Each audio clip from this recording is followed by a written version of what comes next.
The death toll from floods has risen to 43 countrywide.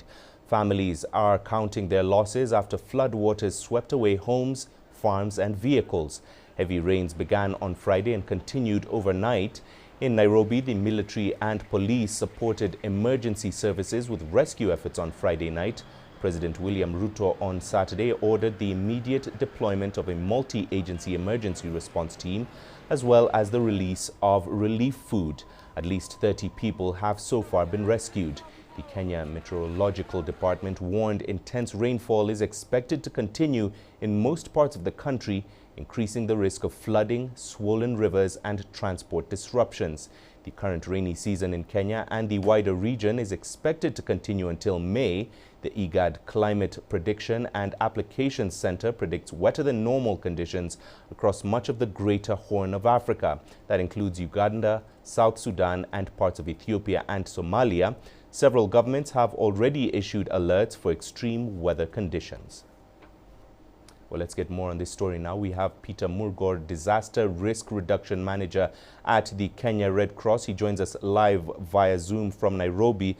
Peter, thank you for your time. Why do you think Kenya saw such a high death toll on Friday? And what would you advise people to do in flooding situations to avoid a repeat of what we saw there?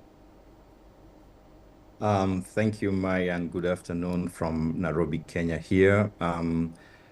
First of all is that we saw surface water runoff that was increased and that led to a lot of displacements, led to destruction of infrastructure and even loss of lives.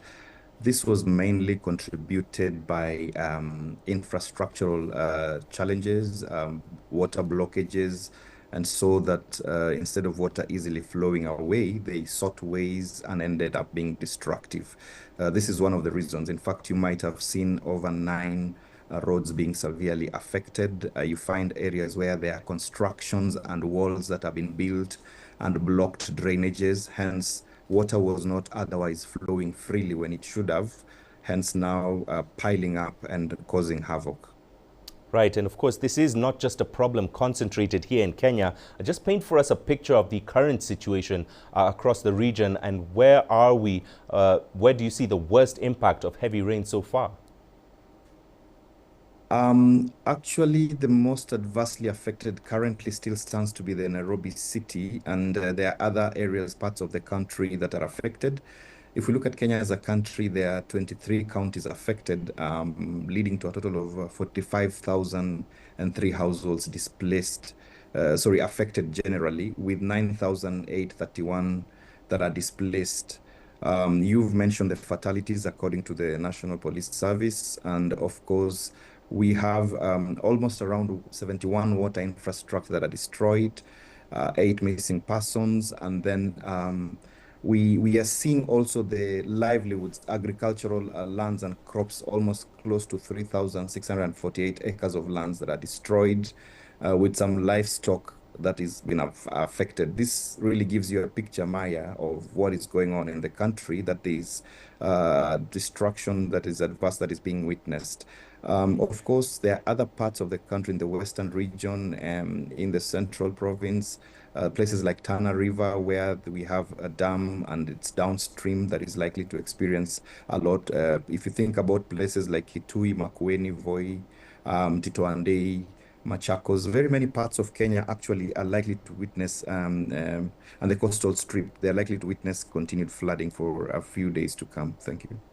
Right, and we're just not out of the woods yet, Peter. Looking ahead, how best can authorities and agencies prepare to deal with what's happening now and what may come in the next few weeks? Well, the first thing is to make sure that the infrastructure is being made ready to anticipate this. Drainages need to be cleared. Waterways need to be cleared very fast to make sure that when the rains come and when the water starts piling up, surface runoff water can find their way to wherever they need to go, to the riparian lands, so that at least it does not become destructive. And then early warning information. The Kenya Meteorological Department has done a very good job by releasing very good predictive early warning information and advisories. We just need to collaborate as agencies to make sure that this information is cascading down to the lowest level. As a citizenry, Kenyans also need to heed early warning information as and when it is given, and that we need now to be alert. Things like electricity needs to be switched off.